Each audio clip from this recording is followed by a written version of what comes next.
I know you guys have been through long breaks before, and with all credit to the Raptors defense, of course. Did you feel like rust was in any way a factor for you guys tonight? It doesn't matter one way or the other. So if we had won, the story would have been that we were well rested.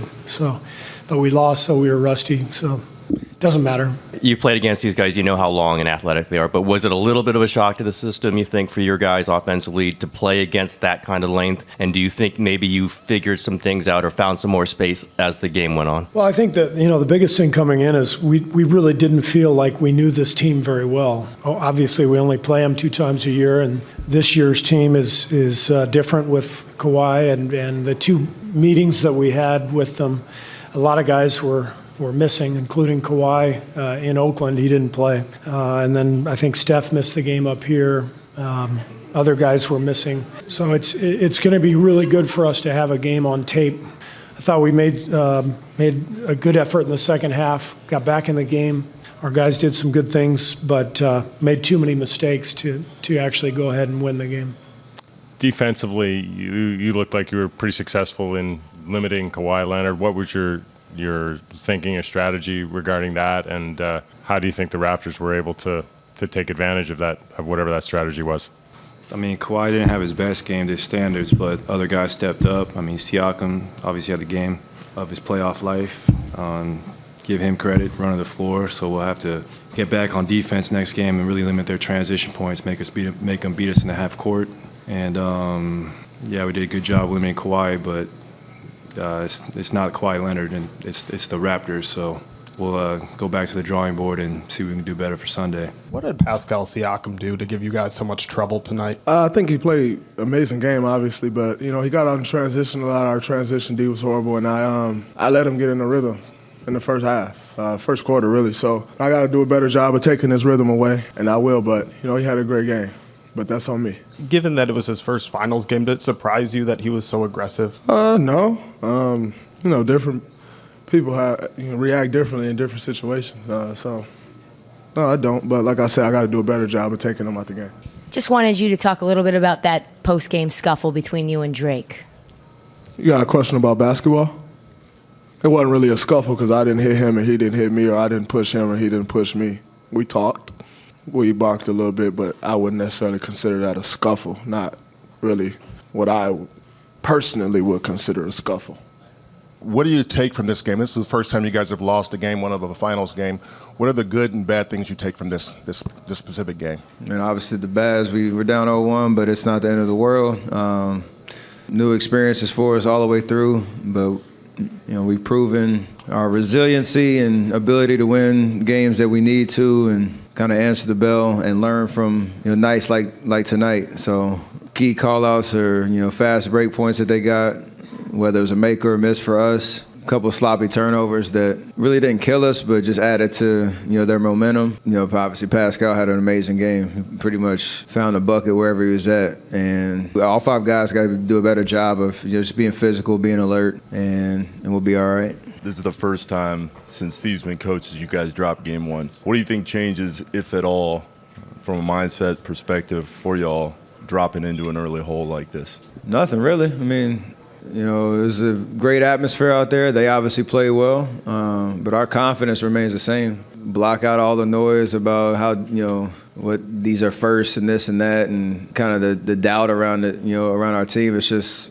come out and play hard, get game 2 and take it from there. So I like the vibe that, I say it a lot, but I like the vibe that we had in the locker room in terms of everybody focusing on what they need to do differently, and the overall energy, bump that we need to have, and then, go steal game 2. You guys have often said when things aren't necessarily going your way that Kevin Durant's, an obvious bailout that can make things easier. Besides his obvious scoring, what other things are more difficult without him tonight?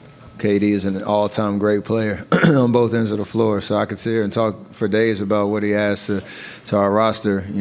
We've obviously proven that when he's out, we can have guys step up, and that's going to be the case until he gets back. So for us, I think the first half after that 10-day break, it was a little bit sloppier than we might have thought, and a little bit more rust that we had to shake off. But we still had a chance to win in the fourth quarter, and they did what they're supposed to do on their home floor and close out the game. So I don't think it's that complicated. What we need to do differently is just play better.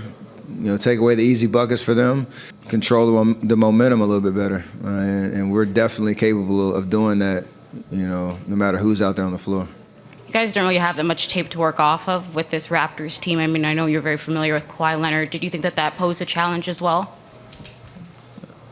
Yeah, I mean, the 2 games we had during the regular season, there was guys missing them both nights, and I'm sure they're in the same situation, not really expecting or knowing what to expect. So at the end of the day, they outplayed us. Like, there's no other way to kind of say it. They did what they were supposed to do and took care of home court on the first game. And no matter what our sights were coming in, it's a long series. And to game 2 is an opportunity for us to right the wrongs and get a big win and go back home. Golden State down 17, down 18 to Portland in the Western Conference Final. They were able to come back and win. They never really got ignited tonight. How were you able to make sure they didn't go on their trademark runs? The big thing is you gotta continue to play defense all throughout the game, even though you're trying really hard sometimes, and they'll come down and they'll make you look silly. Sometimes they'll hit cut boom layup, and you're just like, man, what happened? That happened fast. And we just said that some of those breakdowns will happen.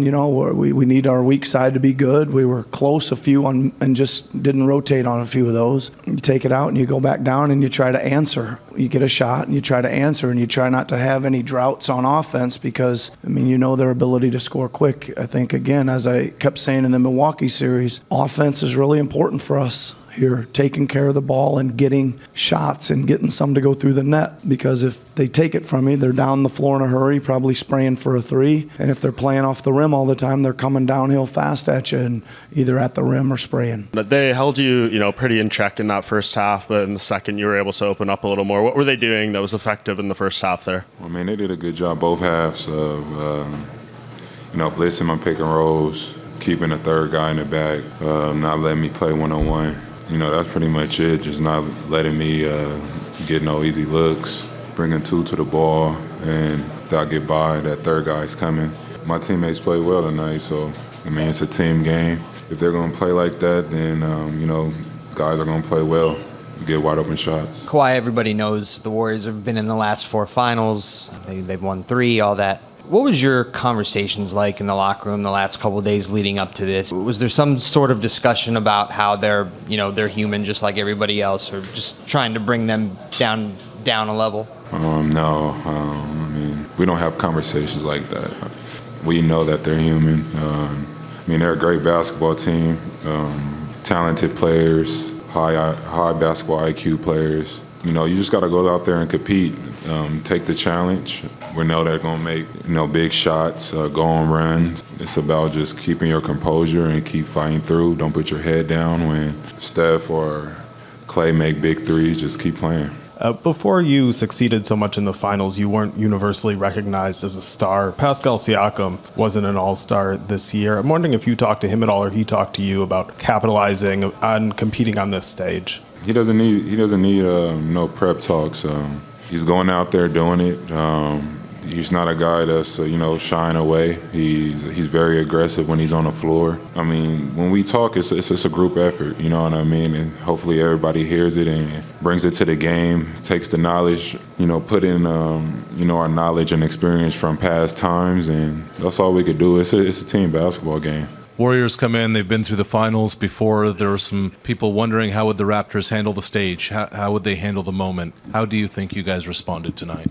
I think we did, pretty good job at home. The fans was amazing, man. I just want to say that. Coming out, for a warm-up to the end of the game, just the support and going crazy. I never seen anything like that. Just happy to be a part of it. And I think for us, we just, we know the team we're playing. We're playing an amazing team. They're the champions, and we just got to be ready. We got to be ready. We won game 1. We came out with a lot of, it was really aggressive, on defense, and trying to make it tough for for the players, to find open shots. But, we know that it's game one, and they're going to come out, they're going to make adjustments, and we got to be ready for that. When you were 18 years old, about 6 years ago, had someone told you that in your very first NBA Finals game, you'd put up 32 points, what would you have said to that person? Probably that it was crazy. At that time, I don't even know if I really dreamed of, being at this level. I couldn't even think about this moment because, it wasn't reachable for me. But I think once I got to the point where I felt like I had a chance, I put everything,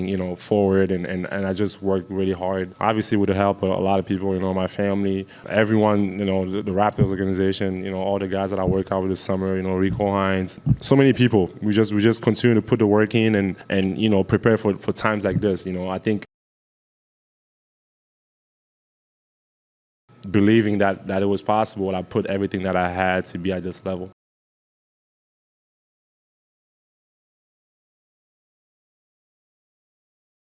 I think it's a question that I ask myself every single day, and I know I wish I had the answer, and I know people always usually tell me that I know he's proud of you, and I kind of wanted to hear it from his mouth, and I think it would be really cool. But for me, like I always say, man, it's bigger than basketball, and every night that I go out there, I have a bigger purpose, and I play for something bigger than just basketball, and I think that's what makes it special. That every night I'm out there, no matter the result, no matter how many points I score, I'm playing for something bigger than myself.